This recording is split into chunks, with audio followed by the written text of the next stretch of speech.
Esta charla es una recopilación de información entre una presentación que había antiguamente, que la había hecho Nicolás Ziegler, con experiencias personales y cosas que también he ido comentando y preguntando a otros pilotos que ya han hecho las pruebas. Es importante compartir como los consejos y los tips que de repente son necesarios para no perder el tiempo y ir directamente a planificar una buena prueba y lograrla. Lo primero que les quiero contar es un poco de la historia de todo esto. Yo como que siempre me quedé con la duda y decía, ¿por qué se llama C de plata? O sea, ¿de dónde viene esa cuestión? ¿Por qué una C? ¿Qué es eso? Y encontré de dónde viene. Entonces quería contarles para que todos sepamos. El año 21 más o menos, eh, un 1921, ante el auge del vuelo sin motor, surge la necesidad de establecer ciertas condiciones mínimas para la operación de los aparatos, de manera que volaran quienes habían recibido instrucción y estaban capacitados para hacerlo. Como esta era una cuestión absolutamente nueva en esa época, cualquiera se subía a cualquier cosa y se tiraba por una ladera. Entonces empezaron a buscar cómo hacer de manera estandarizada una instrucción. Y por eso el año 1925 se crearon tres tipos de licencia: la licencia A, la B y la C, de donde después se va a desprender la C de plata. Eh, estas licencias se entregaban dependiendo del nivel de avance del piloto. La más básica era la licencia A, y que era un distintivo de una gaviota blanca sobre un fondo azul. Y para obtener la licencia A era necesario tener ciertos conocimientos de la construcción y conservación de los veleros y hacer un examen práctico que consistía en 5 vuelos de al menos 20 segundos de duración. O sea, no era algo tan exigente para los estándares actuales. Supongo que para la época haber logrado volar 20 segundos debe haber sido una proeza. De esos 5 vuelos de 20 segundos, en al menos 2 de los vuelos tenían que hacer un viraje de 45 grados hacia la izquierda y a la derecha. Y para finalizar se exigía que el aterrizaje fuera sin daño al aparato y a una velocidad mínima, una velocidad controlada. Cuando los pilotos lograban hacer eso, obtenían su licencia A, o sea, una gaviota sobre un círculo azul. Después venía la licencia B, que estaba representada por 2 gaviotas. Y aquí se incluían un poco más nociones de meteorología, y el examen práctico consistía en 5 planeos con 1 o 2 virajes de 360 grados. O sea, ya no estamos hablando de un cambio de dirección, sino que hablábamos de hacer un círculo completo. Eh, Había que tener una inclinación alar de 20 a 30 grados y los aterrizajes debían ser en un radio de 30 metros. O sea, tampoco se podía ir a aterrizar a cualquier parte donde caí, sino que había que controlar el aterrizaje. Y después venía la licencia C, que estaba representada por 3 gaviotas. Y para esto los pilotos tenían que lograr un vuelo de a lo menos de 5 minutos. ¿Qué significaba esto? Esto ya era un cambio bastante grande, porque los otros vuelos eran solamente un planeo. En la licencia C se certifica que el piloto había vencido la ley de gravedad y había usado las corrientes ascendentes de manera correcta para poder mantenerse 5 minutos volando. Entonces, la licencia C era la primera licencia de vuelo a vela, por decirlo de alguna manera. Los pilotos que la obtenían pasaban a ser miembros de la comunidad internacional de hombres pájaros. O sea, eran los primeros que realmente podían volar sin motor y venciendo realmente la ley de gravedad. El año 30, o sea, 5 años después, el número de distintivos C había crecido tanto que la ISTUS, que es una comisión internacional, decidió crear un título superior a la licencia C, que era la C de plata. Y también después hicieron la C de oro, que requería cumplir ciertos niveles superiores a los que era la licencia C normal. Así que esa es la razón por la cual se llama C, porque es la primera licencia de vuelo a vela, no solamente de saber pilotear el planeador en el fondo.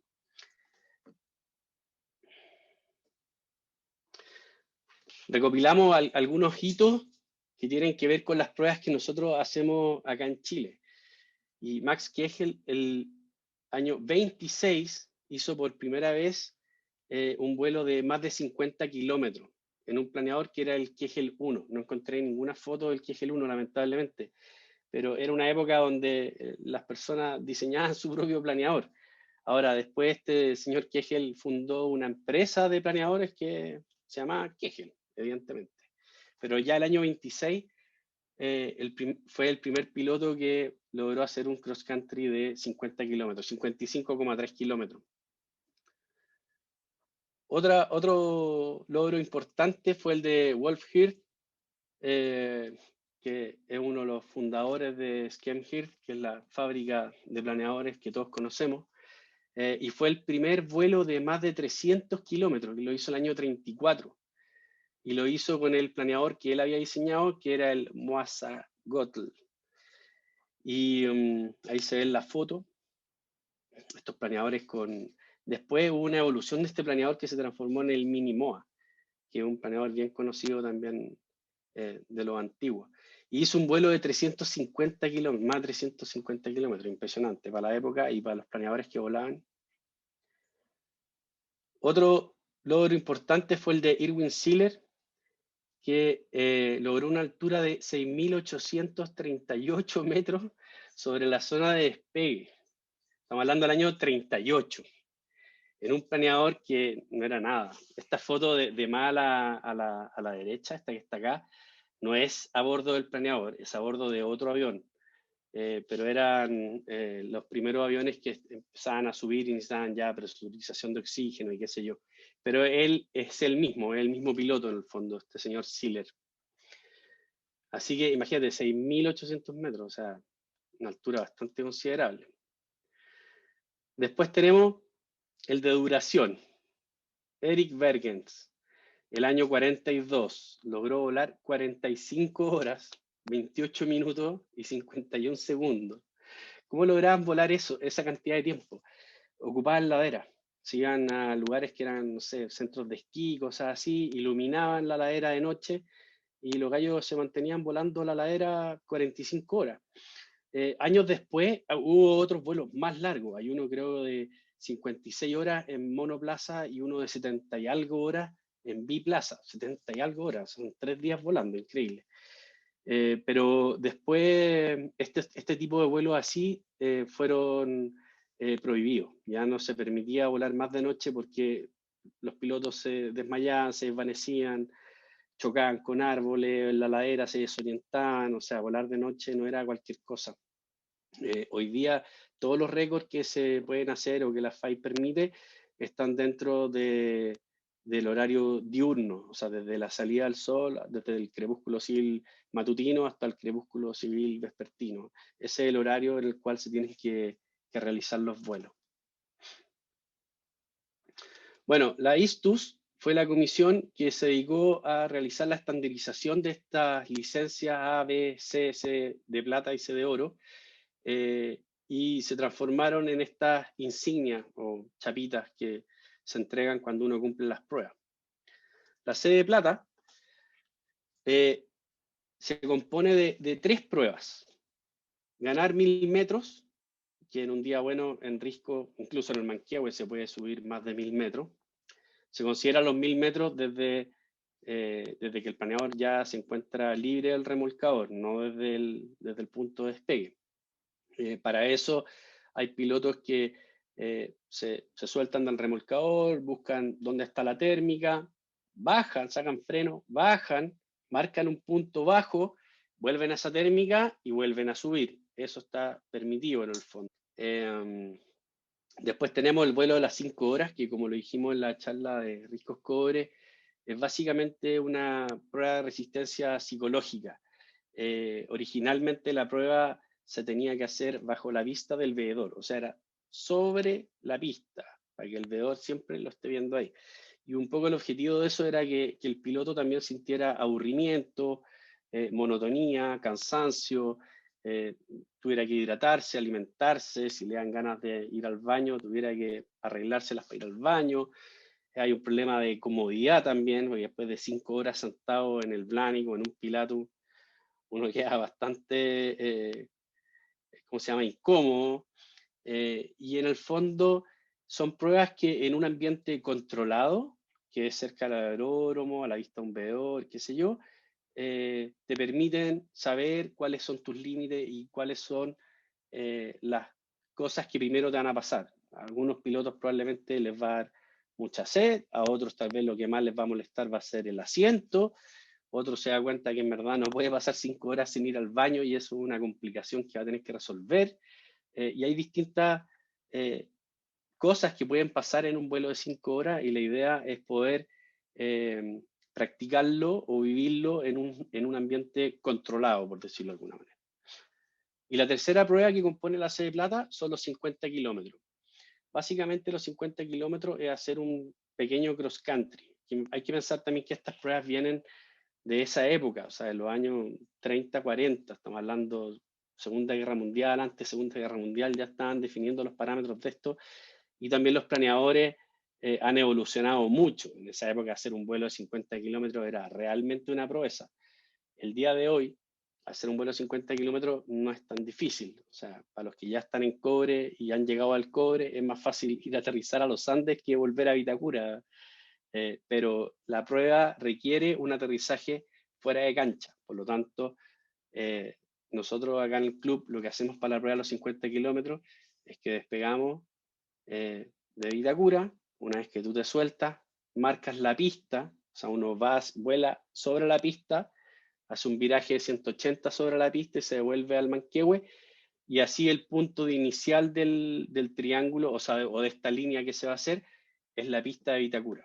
La verdad es que cuando uno lo hace así y llega hasta los Andes, vuela más de 50 kilómetros, pero la idea es asegurarse, entonces es bueno marcar el punto inicial sobre la pista de Vitacura. Cuando uno ya tiene Cobre, uno pide un permiso que básicamente es avisar a Arturo o en la oficina, qué sé yo, y decir, oye, sé que voy a hacer los 50 kilómetros, voy a ir ya todos entienden que voy a ir a aterrizar a los Andes, uno llama por teléfono a la secretaria del aeródromo de los Andes y le avisa que uno va a aterrizar para que también ellos estén al tanto. Yo llamé por teléfono y que sí, me dijeron, sí, no hay problema, aquí lo esperamos. No había nadie esperándome realmente, así que después de que aterricé tuve que empujar el planeador solo por Alfa. Ahora tienen una Alfa que está al sur de la pista, hasta el cabezal y llamar a Gert para que me fuera a buscar. Ya había coordinado también anteriormente con el remolcador que me iba a ir a buscar a los Andes. Esas son cosas que son importantes coordinar. Pero para cualquier persona que se está iniciando en el vuelo a vela, una vez que ya en el Manquehue puede hacer la prueba de los 1000 metros, no es necesario tener risco. También puede hacer las pruebas de las 5 horas. En mi opinión, es más agradable hacer la prueba de 5 horas en riscos, porque puedes ir, no sé, para la Piedra del Águila, al Carpa, cruzarte a San Ramón. Yo cuando hice las 5 horas lo hice así. Hice el circuito como de risco 3 veces. O sea, fui Piedra del Águila, Carpa, Alto Los Naranjos, Abanico, San Ramón, volví al Manquehue, volví a hacer risco, volví al San Ramón y así lo hice 3 veces y después me faltaba como media hora. Yo no podía creerlo que todavía faltara tiempo, pero volví al Manquehue y ahí maté la media hora que me faltaba volando sobre el Manquehue.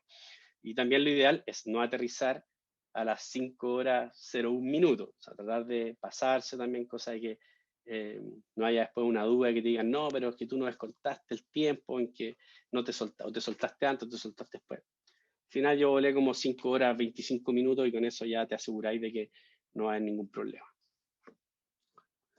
Después de la C de plata viene la C de oro. Y para la C de oro se necesita hacer 2 pruebas adicionales. Las pruebas adicionales son ganar 3000 metros y 300 kilómetros libres. O sea, no es necesario predefinir. Ahora, acá en Chile nunca se han considerado los 300 kilómetros libres. ¿Por qué? Porque después de voy a adelantar un poco y después voy a volver. Después de la C de oro vienen los diamantes, que son como pruebas individuales. Y dentro de esos diamantes hay uno que son 300 kilómetros prefijados. Entonces, lo que se usa acá es hacer 300 kilómetros prefijados de una.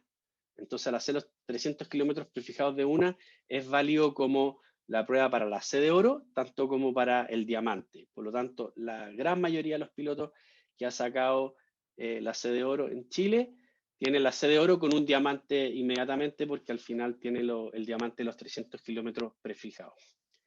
Para ganar 3.000 metros, que en verdad se puede, o sea, volando en cobre, ya volando en riscos también, o sea, en risco estaba a 3.400 metros, que es como el límite de altura que podríais volar sin oxígeno en el fondo, pero subiendo al San Ramón, si hacen cumbre en el San Ramón, se dan cuenta que se puede llegar, y cuando uno está allá, como que la cuestión solo sube, ya no baja. Pero para ganar 3.000 metros, significa que tenéis que necesariamente pasar los 4.000 metros de altura, ¿cachai?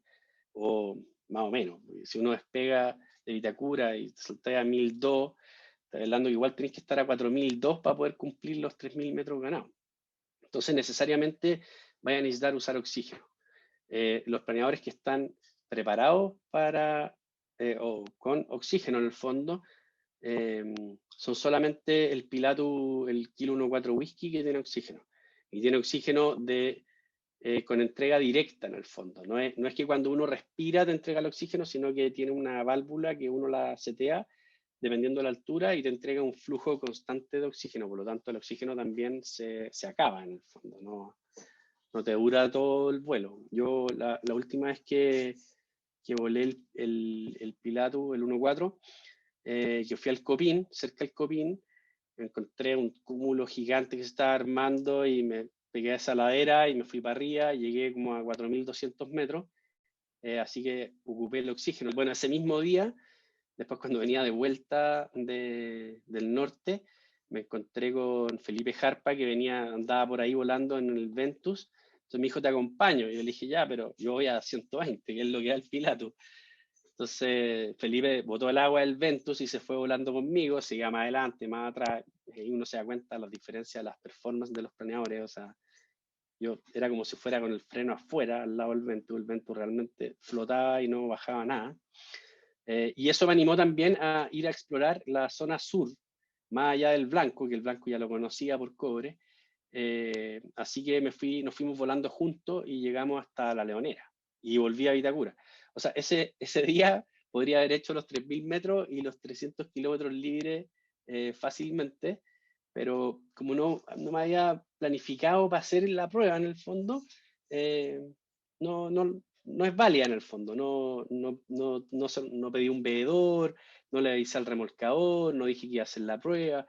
Entonces, un poco esto también es un llamado a darse cuenta de que, pucha, en un vuelo normal, entre comillas, en risco o en cobre o en precordillera, uno puede hacer las pruebas, pero si uno no está preparado con anticipación, en el fondo vaya a hacer el vuelo, pero no va a ser válido. Entonces, vale la pena irse preparando, y cada vez que uno va a salir a volar, poner un propósito, decir, hoy día está bueno, voy a tratar de hacer los 1.000 metros. Entonces uno llena el formulario, hace los requisitos y hace los 1.000 metros, y fue como un día cualquiera. Después, un día uno ve que la actividad va a partir temprano y va a durar harto y qué sé yo. Uno dice, ok, hoy día voy a hacer las 5 horas. Entonces uno se planifica y hace las 5 horas, ¿cachai? Y lo mismo a los 50 kilómetros. O sea, cuando uno ya está en cobre y ya llegaste una vez al cobre solo, la siguiente vez que vayáis, haz los 50 kilómetros. No cuesta nada planificarse y llegáis al cobre y te tiráis a los Andes, aterrizáis y listo. Y con eso ya tenéis tu C de plata. Bueno, entonces los C de oro, ganar 3.000 metros y 300 kilómetros libre. Eso es lo que dice la FAI, pero nosotros acá lo hacemos con 300 kilómetros prefijados, porque así queda válido al tiro como el diamante de la distancia de los 300 kilómetros. Después de la C de oro, como le estaba diciendo, vienen los diamantes, que son estas 3 pruebas. Uno es ganar 5.000 metros, el segundo es los 300 kilómetros prefijados y 500 kilómetros libres. Tampoco hay una restricción sobre los 500 kilómetros. ¿Hasta qué altura se puede subir en el Pilatus? Bueno, hasta donde te dé en el fondo. Lo que hay que preocuparse cuando uno empieza a subir mucho en estos planeadores son las velocidades por la altura. Eso es importante, leer los manuales y saber cuál es la velocidad máxima que tiene, cuál es la VNE, cuál es la VA que vas a tener a 4.000 o a 4.500 o a 5.000 metros, dependiendo de la altura que uno va a querer volar. Eso es importante tenerlo claro. pero no hay otra restricción más que esa y llevar oxígeno, evidentemente.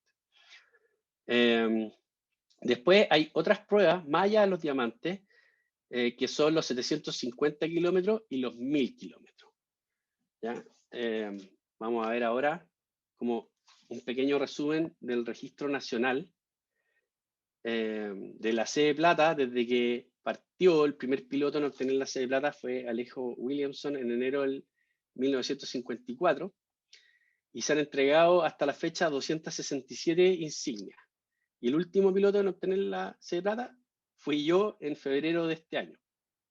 Así que en el fondo, bueno, ahí el registro nacional, abajo de la presentación que después les voy a compartir, están los links de toda la información que está en la presentación. Así que si tienen alguna duda, qué sé yo, pueden pinchar esos links y ir directamente a la página de donde vienen estos datos. Pero en la página de la FECHIVAV, que es la Federación Chilena de Vuelo a Vela, está el registro nacional y uno ahí puede entrar y ver quiénes son los pilotos que han hecho las pruebas. En el registro aparecen también los pilotos que han hecho al menos una prueba. O sea, puede haber alguien que hizo la C de plata, que trató de hacer la C de plata y hizo los 1000 metros, pero después no siguió y eso igual queda registrado ahí. Entonces hay más pilotos inscritos de las insignias entregadas, porque al final se entrega la insignia solamente cuando se cumplen las 3 pruebas. En la C de oro hay 102 insignias entregadas, o sea, ya se reduce bastante la cantidad de pilotos que la han logrado. Y el primer piloto en obtener la C de oro fue Jürgen Kunze en febrero del 63.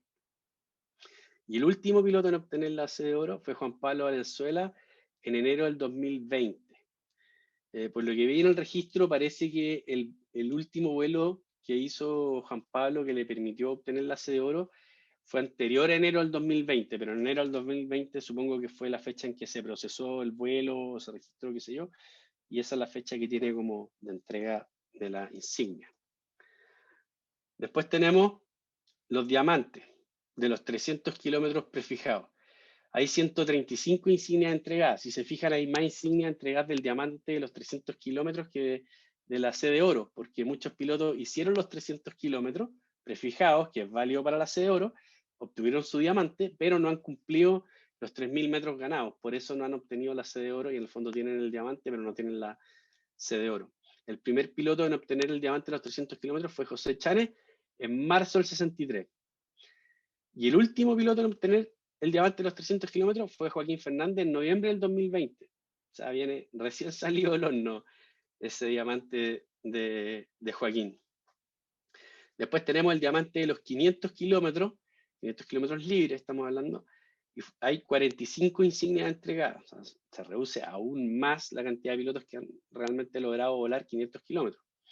El primer piloto en obtener los 500 kilómetros fue, y aquí me van a tener que ayudar con el nombre, Sran Radic, en noviembre del 74. Y el último piloto en obtener los 500 kilómetros también fue Juan Pablo Valenzuela, y también, por lo visto, se procesaron las pruebas en enero de este año, por lo tanto, también tiene la misma fecha que el logro anterior, y Juan Pablo también tiene los 500 kilómetros logrados. Después tenemos el diamante de los 5000 metros ganados. Hay solamente 33 insignias. El primer piloto fue Carlos Pérez en 1969. Y el último piloto fue José Luis Chane en el 2011. O sea, desde el 2011 hasta la fecha, no hay otro piloto que haya logrado subir 5000 metros en una prueba registrada. Por supuesto que hay pilotos que han volado probablemente o han ganado más de 5000 metros. Pero si no registraste la prueba y no la validaste en el fondo, no queda registrado el diamante de los 5000 metros. De la prueba de los 750 kilómetros, no hay ningún registro de que algún piloto la haya registrado. Y de la prueba de los 1000 kilómetros, hay solamente una insignia entregada, que la hizo André Errázuriz en enero de este año. Por primera vez, un piloto chileno voló y registró los 1000 kilómetros. El registro mundial de la FAI incluye un montón de récords, porque están subdivididos en muchas categorías. Pero básicamente son los que están en la columna de más a la derecha, donde dice la altura absoluta, distancia, duración, velocidad máxima en un triángulo de 1000 kilómetros, 1200, 100, 200, 300, qué sé yo. Por lo que yo tengo entendido, hace muchos años, en la década de los 70, se suspendieron las pruebas de velocidad, como los récords de velocidad en Chile, como un poco para evitar accidentes, básicamente, porque realmente por tratar de cumplir un récord, ¿cachai? Alguien puede cometer una tontera. Entonces, las pruebas que hoy día se registran en Chile son las que hablamos antes, que son las distancias, que en el fondo no requiere una cierta velocidad, sino que tienes que cumplir la distancia solamente, y alturas ganadas. Básicamente es eso. Acá abajo igual está el link de la FAI donde pueden ahí pincharlo, ir a ver cuáles son las categorías, dependiendo del planeador, la ubicación, el género y la cantidad de distintos récords que se pueden hacer. Ahora, ¿cuáles son los pasos para lograr la C de plata? Básicamente, yo me enfoqué en cuál es la parte fome de esta cuestión, que hay que hacer trámites. Trámites que ningún piloto quiere hacer, por supuesto, que son una lata, pero hay que hacerlo. Entonces, el primer trámite es llenar el formulario de la licencia FAI que está en la página de la FEDACH. Ahí está el link, pues cuando vean la presentación pueden pinchar y van a ir directamente. ¿Qué se necesita para poder llenar ese formulario? Necesitas tener un PDF con tu licencia de planeador. Necesitas tener tu carnet de identidad por ambos lados, también en un PDF. Estos son archivos que el formulario te va a pedir que tú los subas. Entonces no sirve mucho ir a sacar el formulario si es que uno no tiene estos archivos preparados.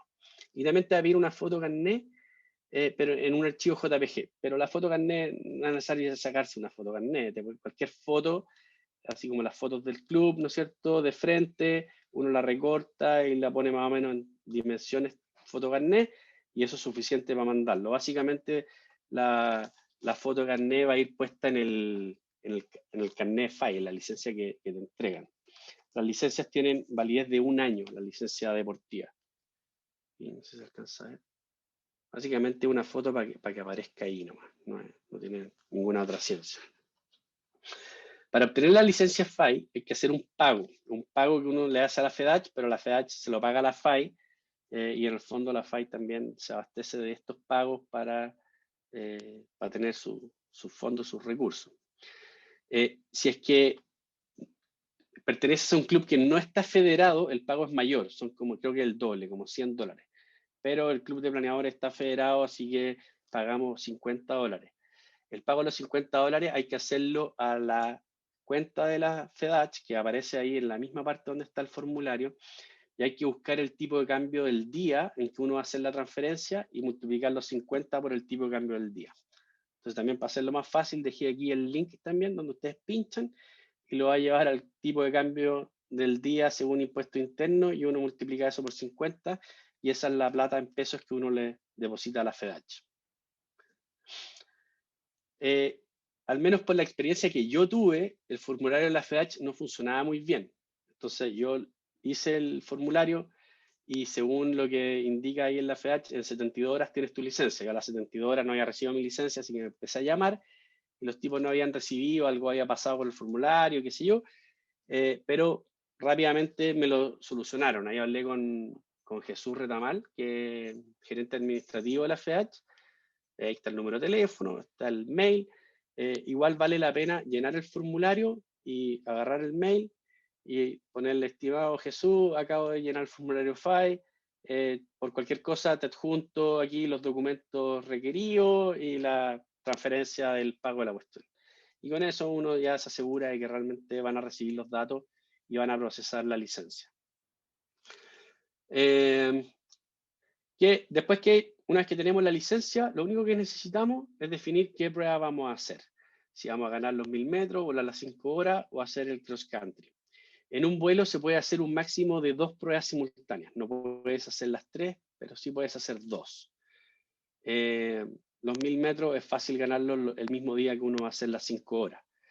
Pero igual si uno no tiene los 1000 metros y piensa hacer las 5 horas, vale la pena intentar hacer ambas pruebas. Si después no pudiste volar las 5 horas, al menos tienes los 1000 metros ganados. ¿Qué hay que hacer para poder presentar las pruebas?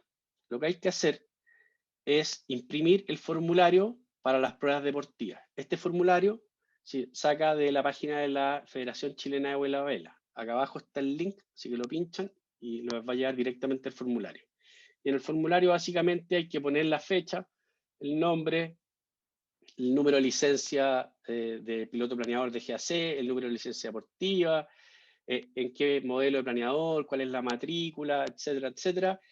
Y el piloto remolcador tiene que firmar, poner su nombre y firmar que en el fondo él te hizo efectivamente este remolque, y se necesita un veedor. Un veedor puede ser cualquier piloto de planeador que tenga su licencia activa, no tiene que ser licencia FAI. Cualquier piloto de planeador que esté con la licencia vigente puede ser el veedor de otro piloto que quiere hacer alguna prueba. Entonces, en el fondo, no es tan difícil, es bastante fácil como completar estos datos. Entonces, necesitas que el veedor y el remolcador te firme y haber avisado que tú vas a hacer esta prueba. Mira, hoy día voy a tratar de hacer los 1000 metros, así que avisé al remolcador, cosa que después, si lo lograste, le pasé el formulario para que él te lo firme, qué sé yo. Ahora, para las pruebas de la C de plata, o para todas las pruebas FAI, en verdad, se necesita grabar un archivo IGC. Todos los archivos, los vuelos, los computadores de vuelo, el Nano, el Audi, el XC SOAR, el iGlide, el mismo FLARM, todos graban archivos IGC. Pero hay una diferencia entre los dispositivos que graban archivos IGC válidos y los que no son válidos. ¿Cuál es la diferencia? Que los que graban IGC válidos son dispositivos que están sellados de fábrica y tienen algún sensor adentro o algo que permite detectar ciertas vibraciones que pueden producir los motores de los planeadores, cuando son planeadores con motor. Entonces, incluso los más modernos permiten detectar el sonido, las vibraciones de la turbina del Junker, por ejemplo. Entonces, automáticamente, ese computador valida el archivo y dice, mira, este archivo realmente fue hecho en un vuelo a vela. Archivos como los del XSOR o el iGlide o otros más que hay, no son válidos porque tú perfectamente podrías haber conectado ese dispositivo al Cóndor, al computador, y haber hecho el vuelo en el computador y te va a entregar un archivo IGC, pero un vuelo que hiciste en el simulador, que no lo hiciste en la realidad. Entonces, esa es la razón por la cual existen los archivos IGC válidos y los que no son válidos. Ahora, no es necesario comprarse un computador de vuelo, porque el FLARM entrega un archivo IGC válido. Lo importante es que antes, o sea, no te sirve después de hacer el vuelo ir a sacar solamente el archivo del FLARM, porque tú vas a sacar el archivo del FLARM, pero te va a decir que el piloto fue Patricio Pumarino, porque fue el último que configuró el FLARM para hacer el vuelo y sacar el archivo. Entonces tú tienes que configurar el FLARM antes de volar para que el FLARM diga que tú eres el piloto de ese vuelo, porque si no el archivo no va a tener la información correcta. Ahora, conversando con Nicolás Siller, que él es el encargado de la Federación Chilena de Vuelo a Vela y es la persona que revisa los vuelos y hace los registros, me dijo que se había hecho una autorización especial para que las pruebas de la C de plata se pudieran hacer con el Audi normal, o sea, que no fuera requisito hacerlo con el Audi GC o con el Nano GC, qué sé yo. Ahora, por lo general, si uno va a hacer un vuelo de 5 horas, uno se tiene que tratar de asegurar, entonces llevar más de, o sea, el FLAN, configurar el FLAN para tener ese archivo de respaldo, pero llevar un computador adicional, porque en cualquier minuto, no sé, se acaba la batería. Yo creo que a muchos de los que estamos acá hemos estado volando y nos hemos quedado sin batería en el planeador, entonces hay una posibilidad cierta de que el archivo quede incompleto o el vuelo quede incompleto, y esas cosas hay que anticiparse para que no te vayan a pasar en el fondo. Bueno, una vez que uno tiene el archivo, uno tiene que meter el archivo a CU. Si uno no tiene CU, puede pedirle a algún piloto que lo tenga, que lo haga. Y CU es un programa que va a emitir un informe de lo que fue el vuelo, según la altura, las distancias recorridas. Es un archivo bastante completo, donde entrega bastante información. Y ese archivo uno lo imprime en un PDF, lo exporta en un PDF o lo puede imprimir en hoja, da lo mismo. y en el fondo es como la versión impresa de lo que es el archivo digital, ¿cierto? Se necesita una, una, una versión impresa del vuelo para cada prueba. O sea, si en un vuelo hiciste 2 pruebas, hiciste las 5 horas y los 1000 metros, necesitas imprimir 2 veces el archivo, porque en el fondo todo esto queda después guardado en unas carpetas, no tengo idea. Entonces tiene que ir tu formulario de la prueba 1000 metros con el archivo que respalda ese vuelo, el formulario de las 5 horas con el vuelo impreso que respalda ese mismo vuelo. Aunque sea el mismo vuelo, tiene que hacerse doble. Todo esto, todos estos documentos, que es el formulario más el archivo del vuelo, uno lo mete en un sobre y lo deja en la oficina con la Alicia, y Nicolás Siller, cuando viene a Santiago, porque él vive en Osorno, pasa por la oficina, retira los sobres y después revisa las pruebas. No está de más avisarle a Nicolás que hiciste la prueba y que dejaste la información en la oficina para que él sepa que tiene pendiente retirar eso. Como yo la última prueba la hice en febrero, por ejemplo, y justo después vino pandemia, cuarentena y qué sé yo, Nicolás no había podido venir a Santiago, entonces yo al final me puse en contacto con él y le mandé en un mail, por PDF, todos los archivos y toda la documentación, más el archivo del vuelo, qué sé yo, y él ahí con eso validó el vuelo y registró la prueba en el registro nacional, y así ya obtuve la C de plata. Pero es fácil de hacer, no es muy complicado. Bueno, y básicamente es eso, no es mucho más. Yo creo que un poco la idea de obtener este tipo de registros, ¿cachai? Tiene que ver con mejorar uno como piloto, con ponerse ciertas pruebas que ya están probadas, que hay muchos pilotos que la han hecho, donde uno puede pedir consejo de cómo se hacen, y en el fondo también tratar de salir a volar con un sentido, con un propósito en el fondo, y no a dar vueltas nomás como loco por cualquier parte.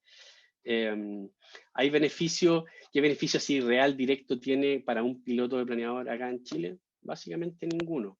Entiendo que los pilotos con C de plata pueden reservar los planeadores los fines de semana o tienen la licencia válida. No sé si eso sigue vigente realmente o no. Ahora, siguen conversaciones con otros pilotos que han ido a volar fuera, que han ido a volar a Europa, a otras partes, incluso a Estados Unidos. Eh, el hecho de tener la C de plata o la C de oro o la C de oro con un diamante, sí da un cierto nivel. O sea, cuando tú llegas a un club allá y te dicen, no, mira, tengo la C de oro y tengo el diamante de los 300 kilómetros, los tipos saben que en el fondo sabéis volar y que, o sea, tenéis que ser un piloto con un nivel de experiencia razonable para poder obtener esa insignia, en el fondo. Entonces, es una manera de irse preparando para en el futuro poder tener más opciones de ir a volar a otra parte, y no estar ahí como si dicen, oye, vamos a ir a Europa a volar, oh, es que no tengo hecha ninguna prueba. Bueno, es difícil que puedas hacer todas las pruebas en un corto periodo de tiempo. Entonces, esta es una invitación a adelantarse, ir volando con sentido, poner un propósito a cada vuelo, ir cumpliendo las pruebas e ir ganando experiencia, que al final yo creo que es lo que nos va a transformar en mejores pilotos.